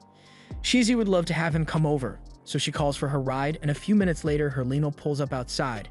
Saito has had bad times in this limo, so he asks Saru to drive carefully, but she only knows how to go fast or faster. After a heart-pumping ride, they eventually arrive at Shizi's mansion and head up to her room. Shizi immediately starts changing her clothes, but Saito tells her to stop and go change somewhere else. However, Shizi doesn't see a problem with changing in front of Saito, and she prefers it when he helps her change anyway, so Saito has no choice. After Saito has gotten Shizi dressed, she asks him what game he wants to play, but he doesn't have anything special in mind, so Shizi suggests they play vampires. The game basically means Shizi has to try to climb on top of Saito and suck him dry. But in the middle of the game, Saito's aunt walks in. She loves Saito just as much as Shizi does, so she welcomes him to have dinner with them and spend the night. However, Saito says he actually has to get home soon since Akane will be waiting for him. But while he's here, he asks his aunt if she could let him help out at her company since he's looking for a part-time job. She's a little confused by his request since if Saito needs money, he could just ask his grandpa for it. But Saito doesn't want to owe grandpa any favors. Plus, he needs to earn the money on his own. His aunt asks him what he needs the money for, so Saito tells her he's planning to buy a gift with it, and both Shizi and her mother realize who the present is for. Shizi feels hurt that Saito would use playing with her as a pretext to talk to her mother, but Saito says he really did want to play with her. That aside, Shizi's mother doesn't think it's fitting for Saito to be getting a part-time job when he is the heir to the Hojo family. And it's bad enough that he was already forced to marry a random girl. Saito gets the feeling that Shizi's mother is against his and Akane's marriage, and she doesn't deny it because she was hoping to have Saito marry Shizi at some point. That aside, she does have a job for Saito to do. She tells him that the localization department needs some help translating their software. The code is written in an obscure language that no one has been able to translate, but if it's Saito, she assumes he could master it in 3 days. However, Saito says he can do it in just one night. That night, Saito gets ready to begin learning the language, so he starts flipping through pages rapidly and memorizing the code. Akane suddenly bursts through the door because she can't believe Saito is actually studying for once, but Saito says he's just trying to learn a language, and after a few more minutes of page flipping, he says he's done memorizing it. Now all he needs to do is get a good night's sleep so the memory sticks. Akane is really impressed and says she wishes she had Saito inside her. But that was a poor choice of words, so she gets embarrassed and clarifies that she meant she wants to have his brain. Anyway, she asks why he's learning a new language in the first place, but Saito doesn't want to tell her about his jobs, so he just says it's none of her business. The next day, Saito leaves school with Shizi and heads to her house to begin working, but Shizi is sitting in his lap, so it's a little hard to concentrate. Shizi refuses to get up from his lap and randomly bites his neck, so Saito asks if she's upset about him wanting to buy a present for Akane. Shizi says that's not the issue because she understands that giving Akane a gift will make Saito's life with her easier. But ever since Saito got married, he hasn't had time to play with her, and she gets lonely sometimes. Saito apologizes, but Shizi says it's not his fault. She understands that he has had a lot of work on his plate lately. But she doesn't have a request to make just this once. She wants Saito to stay in bed with her until she falls asleep. Later that night, Saito finally returns home, and he is confronted by Akane, who has been waiting for him to come back. She asks where he was at this time of night, so he tells her he just had a couple errands to run, and it's none of her business. He then walks past her to get ready for bed, but as he does this, Akane smells the scent of a girl on Saito's body. She decides to go talk to her grandma about this the next day and tells her that lately Saito has been coming home late and he's not eating dinner with her. Akane's grandma points out that Saito is pretty handsome, so he's probably popular with other girls. Akane admits that there's one girl who has a crush on Saito, but they are friends, so if Saito were spending time with her, she would have mentioned it. Grandma realizes Akane is really worried that Saito might not like her, but she has a hard time expressing her feelings, so she gives her a little advice. Others may lie to you, but life is too short for you to lie to yourself. The next day at school, Himuri comes crying to Akane because she asked Saito out again, and he rejected her yet again, so Akane starts comforting her. But just then, Shizi walks past Akane, and Akane realizes that Shizi has the same scent as the one that was on Saito last night. That evening, Saito is out late yet again, so Akane is left to eat dinner by herself. She tries convincing herself that she doesn't care that Saito isn't here. But then she remembers what her grandma said about being honest with herself, so she admits that she wants Saito around and picks up her phone to call him. However, she's just now realizing that she never got Saito's contact information, so she's going to have to get creative if she wants to contact him. She pulls out a phone book and looks up the number for Shizi's house. The maid answers the phone, so Akane asks her if Saito happens to be there, and Ru confirms that Saito is indeed there, but just then, the phone is handed off to Shizi's mother. Akane wasn't expecting to have to talk to her, so she's a little flustered, but then Shizi's mother tells her that Saito has his hands full at the moment, so he won't be able to speak with her. Akane tries to explain that she only needs to talk to him for a second, but Shizi's mother absolutely forbids it. He is busy with work, so she doesn't want him to be disturbed, and besides, their whole marriage is a sham anyway, so she doesn't understand why Akane is so concerned about what Saito is doing. She then hangs up on Akane. Later that same night, Saito finishes up his work and meets with Shizi's mother before he leaves. She already got a report from the team that they've received the translation from Saito, and normally, she would need to cross-check the project to make sure there are no mistakes, but Saito never makes mistakes, so she just hands him his money. And while he's still here, she asks Saito why he didn't tell Akane that he was working here, but he just didn't want to ruin the surprise. Since his work is done, Ru gives Saito a ride to the jewelry store so he can buy the ring, but when he finally gets home, he is faced with a furious Akane. She's mad that Saito has been spending so much time at Shizi's house and says if he likes her so much, then he should have married her instead. Saito can tell that Akane is mad, so he clarifies that he and Shizi may be close, but that doesn't mean they are dating. However, that doesn't seem to make her feel any better, so she's about to storm off, but before she does, Saito grabs her and pulls out the ring he bought. Akane realizes it's the same one she saw in the jewelry store a few days ago, and Saito explains that he had been doing some translation work for Shizi's mother so he can afford the ring, which is why he was always out so late. She starts getting really flustered over the fact that Saito just gave her a ring, so he tells her this is a peace offering, and from now on, he hopes the two of them can get along with each other as much as possible. Akane remains silent and runs out of the room, so Saito thinks he might have creeped her out by gifting her a ring, but then she comes back out and tells him she really appreciates his gift. The next morning, Saito wakes up to find Akane sitting in bed, admiring the ring he gave her, and she looks really happy. She asks him if he's going to be out late again tonight, but Saito says he's done with his work, so Akane joyfully says she'll make him a nice dinner tonight. Throughout the day, she keeps admiring the ring every chance she gets, and by dinner time, she has prepared a wonderful steak dinner because it's Saito's favorite, but she went a little overboard on the meal prep here. However, Saito forces himself to eat every bite because he doesn't want to turn down Akane's kind gesture.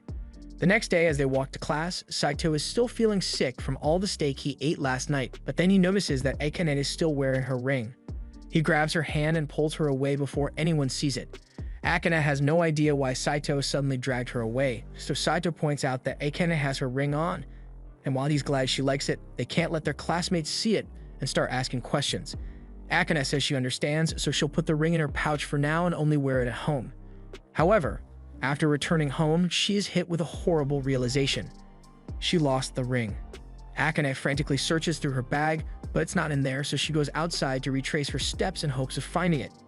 Unfortunately, even after walking all the way back to school, Akane still hasn't found it, and she's mortified that she somehow lost a precious gift from Saito after just one day. She briefly considers getting a sketchy modeling job to pay for a new ring, but even if she did buy a new one, it wouldn't be the same. The ring was a symbol of Saito's love for her, so no matter what, she has to find the original ring.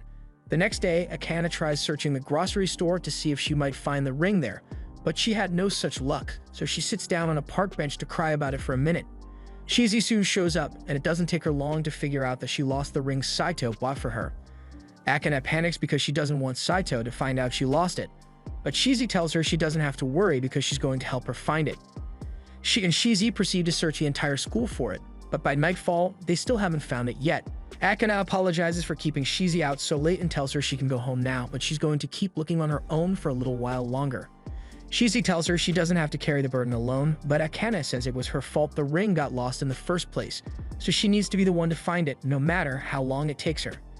Shizi suggests that Akane should ask Saito for help looking for it, since he's really reliable, and he could probably figure out where it is with his photographic memory, but Akane absolutely refuses to get Saito involved. Meanwhile, Saito is back at home wondering why Akane is out so late at night today. Just then, someone walks in through the front door, so Saito gets up expecting to see Akane, but it's actually Shizi. Shizi came here because she heard that Akane made curry for dinner tonight. She also tells Saito that Akane won't be coming back for a while, but when Saito asks what's going on, she tells him she can't talk about it because Akane made her promise to keep it a secret. And Shizi doesn't break promises, so if Saito wants to figure out what's bothering Akane, he's going to have to do it the old-fashioned way and stalk her a little. Saito takes Shizi's advice, so the next day after school, he follows Akane as she walks around town searching for something. And now that he thinks about it, he realizes that she hasn't been wearing her ring for the past few days, so he figures out what's going on. He later finds Akane crying under a bridge because she can't find the ring, so he walks up behind her and says he appreciates her trying so hard to find it, but they can always buy another one, so there's no need for Akane to stress herself out so much. However, Akane still insists that she needs to find the ring because it was the first real thing she got from Saito. Saito only married her because he was forced to, but he bought that ring for her because he wanted to give her a gift. It's a symbol of his love and shows that he actually cares about Akane, so even if she spends the rest of her life looking for it, she has to get it back. Saito finally understands why she's been so desperate to find the ring, and if it's really that important to her, then he offers to help her look for it. On the day Akane lost the ring, she and Saito walked home after school together, and Saito remembers every single stop they made along the way. After looking through his memories, he remembers seeing Akane open her bag a total of 4 times that day, and in this very spot, she pulled out her handkerchief, which is probably when she lost the ring. And from this angle, it must have ended up falling into the storm drain, so Saito takes the cover off and reaches into the drain before pulling up the pouch Akane kept her ring in. Akane can't believe Saito was actually able to find it, so she hugs him and swears she will never lose her ring again. At the same time, it looks like a new girl related to the Hojo is about to fly into Japan for a visit, and she isn't happy about Saito's marriage, so she plans to steal him away. The next morning, as Saito is sitting on a bench at school, he is greeted by Maho, but he has never spoken to her before, so he asks her, "Who are you, and what do you want?" He looks through his memories and finally recalls seeing the girl one time in the past, but he still has no idea who she is. Maho is devastated that Saito doesn't know anything about her, but anyway, she tells him she likes him and she wants him. So she asks Saito to be her boyfriend.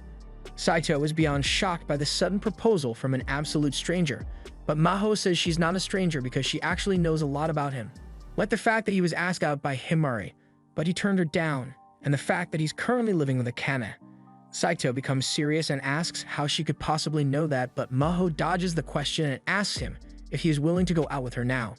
Saito still refuses, but then Maho threatens to tell the entire school that he is married to Akane if he doesn't do what she says. He thinks she is bluffing at first, but then she actually starts yelling out loud, so Saito is forced to cover her mouth, and she uses it as an excuse to try kissing Saito. Fortunately, Shizi comes to the rescue and kicks Maho away to save Saito.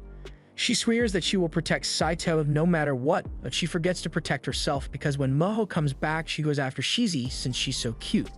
Maho asks Saito if she can keep Shizi for herself, but Saito obviously refuses, so Maho just attempts to kidnap Shizi anyway.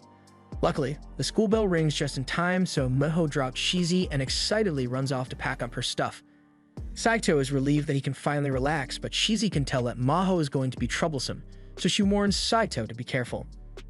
Saito later heads back to his class so he can pack his stuff up as well, and as he looks out the window, he can see that Shizi, Akane, and Himari are already going home, so he can finally spend some alone time today. However, all hope of alone time disappears when Maho comes looking for him, because every guy in class gets mad at him for having another cute girl, so he is forced to run out of class with Maho. Once they are alone, Saito asks Maho what made her decide to ask him out in the first place, so she tells him it was love at first sight. Saito doesn't buy it because he knows he's not handsome enough for that to happen, but Maho really does think he's good looking. Just then, as she slides down the railing to force Saito to catch her, and when Saito gets upset that she put herself in danger, she tells him life is too short to play it safe all the time, because you never know when you might end up dying. That's why Maho wanted to confess to Saito as soon as she realized she was in love with him, although Saito can't relate because he has never been in love.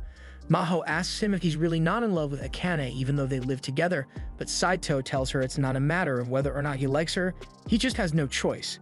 In that case, Maho asks if he would like to try falling in love with her, and she already has the perfect place for a first date. Saito initially turns her down, but then she asks him if he could at least show her around town since she's still new here, so Saito agrees and they end up going to McDonald's together.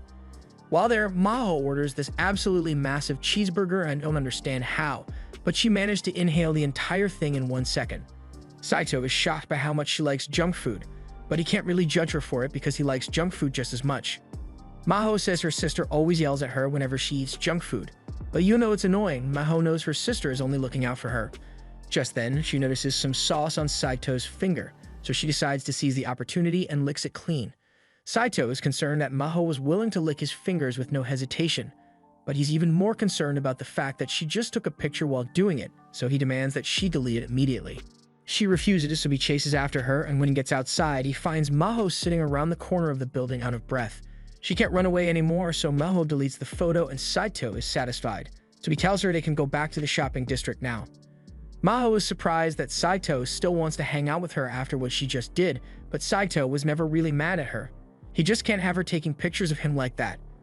From what Maho has been told, Saito and Akane get into fights all the time, but Saito seems like a chill guy, so she assumes he and Akane must just be incompatible. Saito can't deny it since he and Akane don't get along well, so Maho asks him why he doesn't just break up with her, but that's not really an option for him. Later that evening, Saito is done showing Maho around town, so he tells her he's going to go home now, but Maho says she wants to come over to his house and spend the night. Saito immediately refuses, so Maho resorts to blackmail again and threatens to tell everyone about his and Akane's marriage. Saito is left with no choice but to allow her to come over, so he leads her to his house and rings the doorbell for Akane to let him in. Akane opens the door and she's about to yell at Saito for getting home late, but then she freezes after seeing her little sister on Saito's arm. Saito can't believe that Maho is really Akane's sister, and Akane is surprised Maho didn't mention it at all. Anyway, Maho comes inside, and the first thing she does is give her big sister a huge hug, because it has been so long since she saw her, but then Maho starts making the hug weird, so Akane has to push her off. Saito has several questions here, like for one, he thought Akane's sister was dead. Akane doesn't understand why he would think that because she never said anything about Maho dying. All she said was that she couldn't see her sister any more better place. And it was true, because Maho has been traveling the world, so it has been a long time since she last came back to Japan. And now that she's here, she wants to inspect Saito and Akane's married life. She heads straight for the bedroom, and when she sees the double bed, she asks Akane if she and Saito sleep together every night. Akane says they do, so Maho thinks that must mean Akane and Saito have done the deed, because there's no way two people who aren't siblings sleep together and nothing happens between them. Akane assures her that she has never done that kind of thing with Saito before. Maho is relieved to hear that, but she still wants to make sure no funny business happens, so she says she wants to spend the night here. She asks Akane if she can sleep over for the night, and Akane is more than happy to accommodate her, so she tells Maho she can stay for as long as she likes. To celebrate Maho's arrival, Akane decides to make a pot of porridge for dinner, but Maho and Saito really don't like the sound of that, especially Maho. When she was little, Akane would always force her to eat porridge whenever she got sick, so trauma starts coming back to her whenever she even thinks about porridge. Akane still intends to make porridge though, so she heads to the fridge to get some ingredients, but there she finds Shizi's body almost completely frozen. After getting Shizi out of the fridge, Saito checks to make sure she's alright, and Shizi starts asking him to give her mouth-to-mouth, but if she can talk, then Saito says she must be fine. Just then, Maho comes running up and offers to give Shizi mouth-to-mouth instead, but Shizi jumps back in the fridge to get away from her and then hides behind Saito. Maho begs Saito to please let her have Shizi, but he'd never give up his beloved little sister. Maho points out that since Saito is married to Akane, that makes her his little sister-in-law, but Shizi refuses to let her title be stolen, so she challenges Maho to a little sister duel. Saito has no idea what a little sister duel is supposed to be, but before he could figure out what's going on, Maho has already gotten behind him and starts giving him the stepbro experience. But Saito's not into that, so he gives her a score of 0. Shizi then steps up to show Maho how to act like a real little sister, so she falls to the ground and pretends to hurt, activating all of Saito's big brother neurons and compelling him to pick her up. It's pretty clear that Shizi won the contest, but Akane says she still thinks Maho is the best little sister in the world. Akane and Maho head into Akane's room so they can chat in private, and Akane asks her why Maho didn't tell her she was coming to Japan. Maho says she just wanted to surprise Akane, and Akane was definitely surprised, especially because Maho showed up clinging onto Saito's arm. Speaking of Saito, Maho says she has a proposition for Akane. She thinks it would be better if she marries Saito instead of Akane. She knows this whole thing started because their grandma and Saito's grandpa wanted to see what a youthful romance would look like through their grandkids, so there's no reason Maho can't take Akane's place. Plus, she is sure she could convince their grandma to fund Akane's education even if she isn't married to Saito. Akane tries saying that the plan would never work because Maho couldn't handle a guy like Saito. He's arrogant, egocentric, and thinks he is great at everything, which he is, but that's not the point. Maho doesn't see that as a problem since she's sure she could get along great with Saito. Plus, Maho has a lot of things in common with Saito, like her love for junk food and video games, while Akane absolutely hates those things. Akane asks if Maho is really okay with this since it would be much better to marry someone she actually loves, but Maho says she really likes Saito. Sure, she doesn't know much about him yet, but he's hot, and that's enough for Maho. She then shows Akane the picture she took earlier that day to prove how close she and Saito are, so she's sure they would get along as a married couple. Maho then gets up to go spend some time with Saito, and Akane doesn't know how to feel about this. Meanwhile, Saito is taking a bath when Maho suddenly enters and says she wants to bathe with him. Saito tells her to get out, but Maho doesn't listen and gets in the bath anyway. She then asks Saito if he'd be fine with marrying her. The only thing their grandparents care about is their grandkids getting married to each other, so it would be fine if Maho became his wife instead. She tells him she's very committed and she'd let him do anything he wants with her. Saito has to muster a lot of willpower to resist the temptation, so he tells her he will have to think about it, but Maho makes it clear that she isn't joking about this. After Saito finishes his bath, he heads to the bedroom, and he looks completely exhausted. Akane asks what's wrong, so he tells her that Maho is so energetic that it's draining to be around her. Akane understands what he means, but she's glad to see Maho in such high spirits because when she was a kid, she was always sick and stuck in the hospital. So she might be a little bratty at times, but Akane still wants to give her as much as she can to make her happy. Saito is about to go to sleep, but before he does, Akane says there's something she wants to ask him. She was wondering if Saito wants to break up with her. Saito immediately gets up and questions why she would ask such a thing, but Akane doesn't know how to respond. Everyone ends up going to an amusement park together as part of a homecoming party for Maho, but Himari can immediately tell that something's not right, so she asks Maho what her relationship with Saito is. Maho says she is currently trying to win over Saito's heart, but that makes her Himari's rival, and Himari isn't going to let someone steal Saito away from her, so the two start fighting over him. And Saito just ignores them so he can head for the first ride. The group goes on all sorts of rides and has fun together. But when it comes to the roller coaster, Akane gets so scared that she passes out cold until the ride is over. She tries to pretend that rides like this don't scare her, but when they go on the Ferris wheel next, she's shaking so much that Saito has to ask if she's okay. Akane finally admits that she's terrified of all the amusement park rides and can't stand heights like this. But if she hates it so much, Saito asks why she agreed to come here in the first place. Akane tells him she just wanted to make Maho happy because she has always loved going to stuff like parks and festivals in big groups. She was practically always bedridden when she was younger, so she's probably trying to make up for lost time, which is why Akane wants to do everything she can to make Maho's day as fun as possible. Saito thinks it's sweet that Akane is facing her fears for the sake of Maho, so he asks her if she wants to hold hands until they get back to the ground. Akane gets flustered and asks Saito if he's trying to make a move on her, but he just figured that holding hands might help calm her down a little. And when he grabs Akane's hand, she does stop shaking, so she decides to hold his hand for a little bit longer.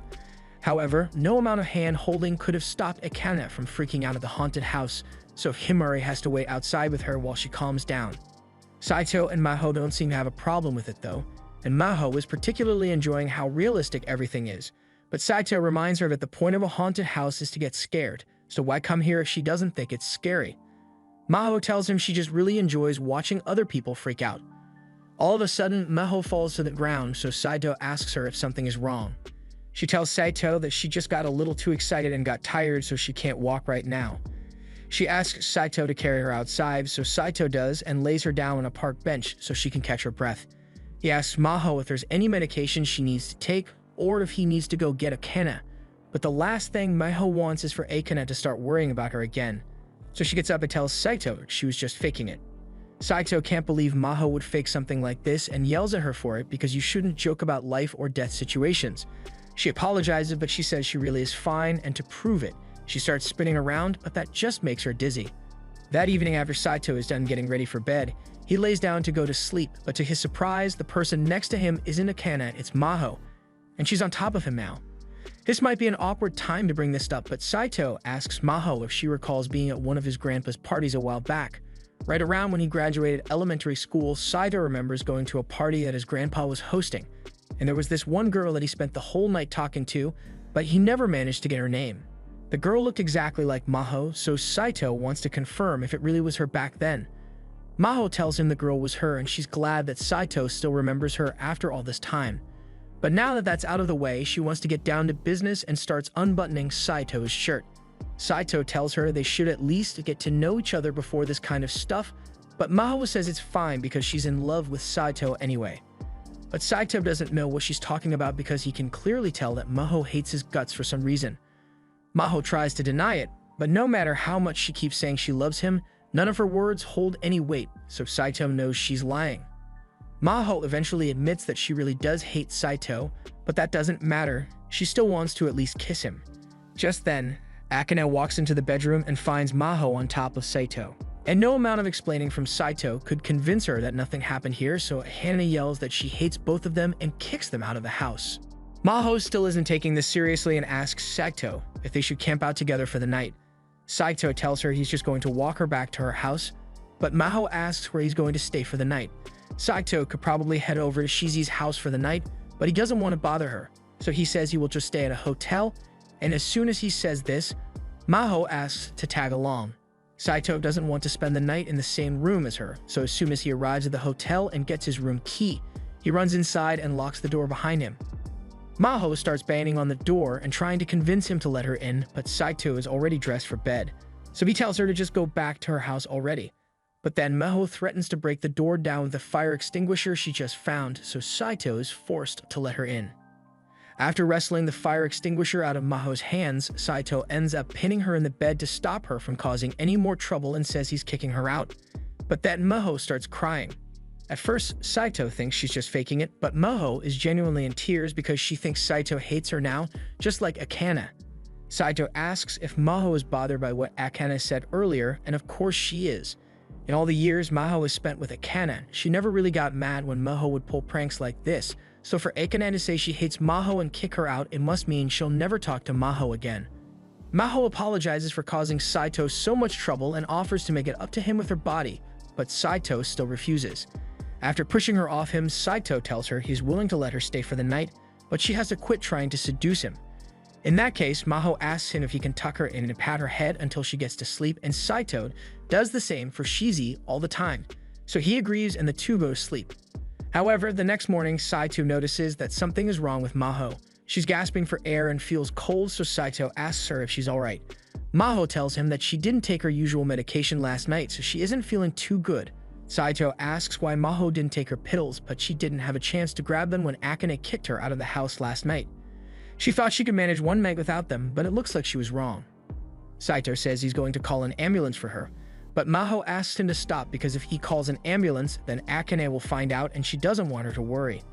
She tells him it's not that serious because stuff like this happens to her all the time, so Saito agrees not to call an ambulance. But he still thinks she should go to the hospital, so he carries her outside and waits for a cab to arrive so he can take her there. When they arrive at the hospital, Maho's condition turns out to be a lot worse than she thought, so she has to stay in the hospital for a while. The hospital has already called her parents and Saito thinks it'll be awkward if he's still here when they arrive, so he's about to leave. But before he goes, Maho pleads with him not to tell Akane about this. Saito asks why since he's sure Akane would want to visit Maho here, but that's exactly why Maho doesn't want her to know. Akane already had to sacrifice a lot to take care of Maho when they were younger, so she doesn't want to cause her any more trouble. Saito understands, so he promises not to tell Akane, and Maho apologizes to him for all the trouble she's caused. Outside, Saito calls Shizi to ask her if it's alright for him to stay over for a while since he still can't go home yet. Shizi asks if he had a fight with Akane, and Saito says it's pretty serious, so Shizi offers to come pick him up immediately. That day at school, Akane confronts Saito and asks him where Maho is because she hasn't heard from her since last night. And when she asked her parents, all they told her is that Maho is out traveling. Saito asks why she doesn't believe what her parents said, but that can't be true since Maho would have said goodbye before leaving. On top of that, Maho isn't picking up any of Akane's texts or calls, so she's worried that something might have happened to her. And she is sure Saito might know something about it because he is really close to Maho. Saito tells Akane that he and Maho aren't that close and class will be starting soon, so he doesn't want to talk about this anymore and heads inside. But Akane was also hoping to ask him when he'd come home.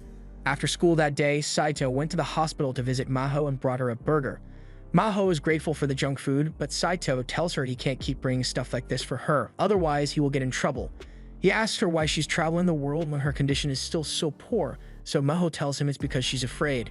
She doesn't know when her condition might worsen or if she might suddenly die one day, so she wants to do all the things she can before it's too late. Plus, Akane doesn't worry about her as much when she's traveling, and even if Maho does get sick abroad, Akane would never have to know.